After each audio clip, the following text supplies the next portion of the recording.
আচ্ছা ভাবুন তো, আপনি একটি বিজনেস শুরু করলেন আর প্রথম 14 বছর আপনাকে চরম লস বা কনস্ট্যান্ট স্ট্রাগল ফেস করতে হলো। প্রতিদিন মাত্র 1 থেকে 2 জন কাস্টমার আসছে, পকেট থেকে টাকা চলে যাচ্ছে, আর পরিস্থিতি এমন যে বিজনেস বন্ধ করে দেওয়ার মতো অবস্থা। আপনি কি করতেন এই সময়? গিভ আপ করতেন? বেশিরভাগ মানুষ সেটাই করত, কিন্তু একজন মানুষ হাল ছাড়েননি। আর আজ ওনার সেই ব্র্যান্ড শুধু কলকাতা বা ওয়েস্ট বেঙ্গলে নয়, বরং বেঙ্গালুরু, লন্ডন, নিউ জার্সিতে পর্যন্ত ফ্ল্যাগশিপ আউটলেট চালিয়ে কোটি কোটি টাকার রেভিনিউ জেনারেট করছে। নমস্কার, আমি আলী কাউসার, একজন এন্টারপ্রেনিউর, ব্র্যান্ডিং ও মার্কেটিং স্ট্র্যাটেজিস্ট এবং সেই সাথে MR group of colleges and হসপিটালসের সিনিয়র ভাইস প্রেসিডেন্ট। আর আজকে আমরা কথা বলছি বাঙালির অন্যতম প্রিয় থিম রেস্তোরাঁ ভূতের রাজা দিলোবর নিয়ে। কিন্তু কিভাবে সত্যজিৎ রায়ের সেই পুরনো ক্লাসিক সিনেমা থেকে ইন্সপায়ার হওয়া একটা ছোট্ট রেস্তোরাঁ আজকের দিনে গ্লোবাল ফ্র্যাঞ্চাইজি মডেলে কনভার্ট হলো? কি ছিল তাদের ইউনিক বিজনেস স্ট্র্যাটেজি? চলুন আজকের বেঙ্গল মেন্স বিজনেসের এই এপিসোডে আমরা ইন ডেপথ অ্যানালাইসিস করি।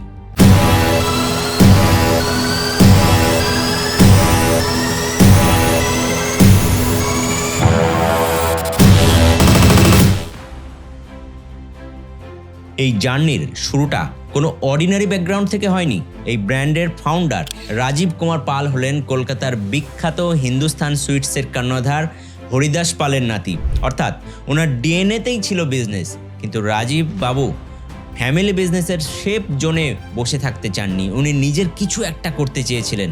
আর তাই তো তিনি 1999 সালে যাদবপুরে শুরু করলেন বাবরচি নামে একটা ছোট্ট টেকওয়ে কাউন্টার।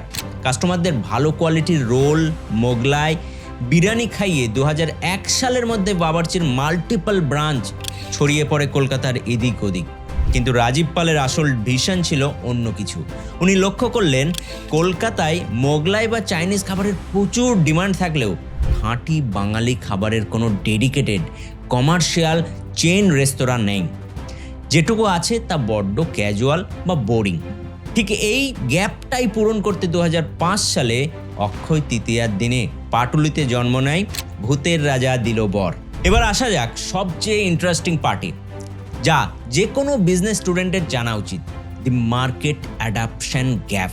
শুনতে খুব ফ্যান্সি মনে হলো না? 2004 থেকে 2019 সাল পর্যন্ত দীর্ঘ 15 বছর ছিল ভূতের রাজা দিলোবরের জন্য একটা ডার্ক ফেজ।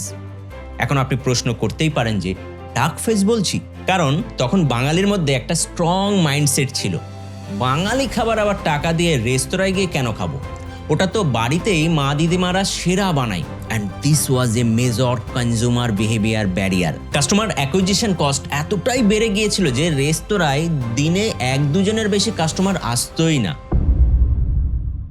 কিন্তু রাজীব পাল দুটো জিনিস খুব ভালো করে জানতেন, এক পেশেন্স, 2 হচ্ছে পিভট।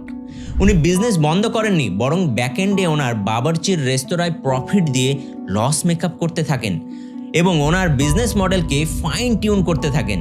অবশেষে 2019 সালে যাদবপুরে কেপিসি হসপিটালের পাশে খোলা হলো নতুন আউটলেট, আর সেটাই পরবর্তীতে ভূতের রাজা দিলোবরের পুরো গেম চেঞ্জ করে দেয়। কিন্তু কিভাবে? এখানে রাজীব পাল খাটিয়েছিলেন এক্সপিরিয়েন্স ইকোনমির formula. Number one is the theme hook.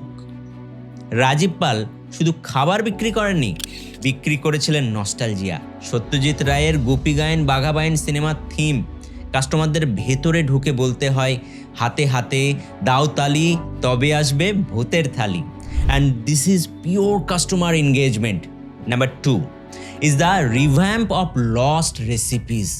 বাড়ির রান্নার সাথে কম্পিটিশন না করে উনি মেনুতে নিয়ে এলেন হারিয়ে যাওয়া খাঁটি বাংলা রেসিপি, যা আজকের মডার্ন নিউক্লিয়ার ফ্যামিলিতে আর রান্না হয় না। ইলিশ ভাপা, চিংড়ি মালাইকারি, ডাব চিংড়ির মতো সিগনেচার ডিশের পাশাপাশি খাঁটি নিরামিষ পদের এমন ক্যাটালগ তৈরি করলেন যা মানুষকে টানতে বাধ্য করলো। একটা রেস্তোরাঁ চালানো সহজ, কিন্তু 19টা আউটলেটে একই স্বাদ বজায় রাখা ইজ এ নাইটমেয়ার। আর এখানেই ভূতের রাজা দিলোবর অ্যাপ্লাই করলো one of the it's best operational strategies. Firstly, centralised training system. প্রত্যেকটি ফ্র্যাঞ্চাইজি বা আউটলেটের স্টাফদের একই সেন্ট্রাল মেকানিজমে ট্রেনিং দেওয়া। সেকেন্ডলি, দি 2-month শেপ রোটেশন। এটা একটা মাস্টার স্ট্রোক। প্রতি 2 মাস অন্তর ওনারা শেফদের এক আউটলেট থেকে অন্য আউটলেটে রোটেট করান। এর ফলে কোনো নির্দিষ্ট শেফের ওপর রেস্তোরাঁর ডিপেন্ডেন্সি থাকে না এবং প্রতিটা ব্রাঞ্চে খাবারের কোয়ালিটি ও টেস্ট 100% সেম থাকে। And thirdly, dynamic menu.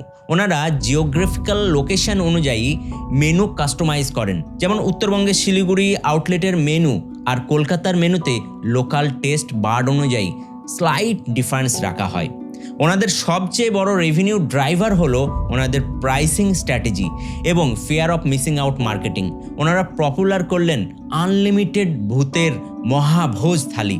Indian কাস্টমাররা আনলিমিটেড শব্দটা খুবই পছন্দ করে, আর সেটাই ওনাদের ফুটফল এক ধাক্কায় বাড়িয়ে দিল। তাছাড়া ওনাদের অক্ষয় তৃতীয়ায় একটা ইউনিক অফার আছে, যত বছর পূর্তি তত পদ তত টাকা।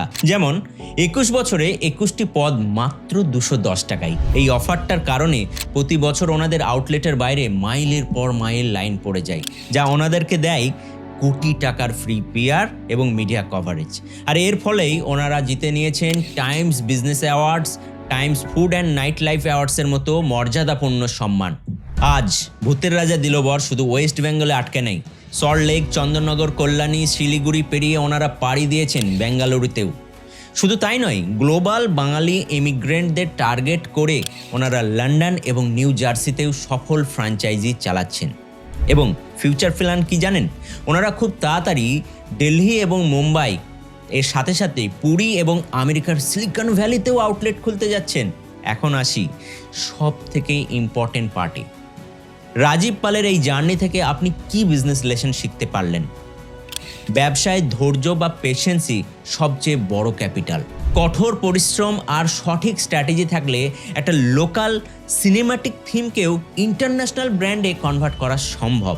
তো আপনার কি মনে হয় ভূতের রাজা দিলবরের কোন স্ট্র্যাটেজিটা আপনার সবচেয়ে সেরা লেগেছে? কমেন্ট করে জানান। দেখা হবে অন্য একটি এপিসোডে। নমস্কার, ভালো থাকবেন, ব্যবসায় থাকবেন।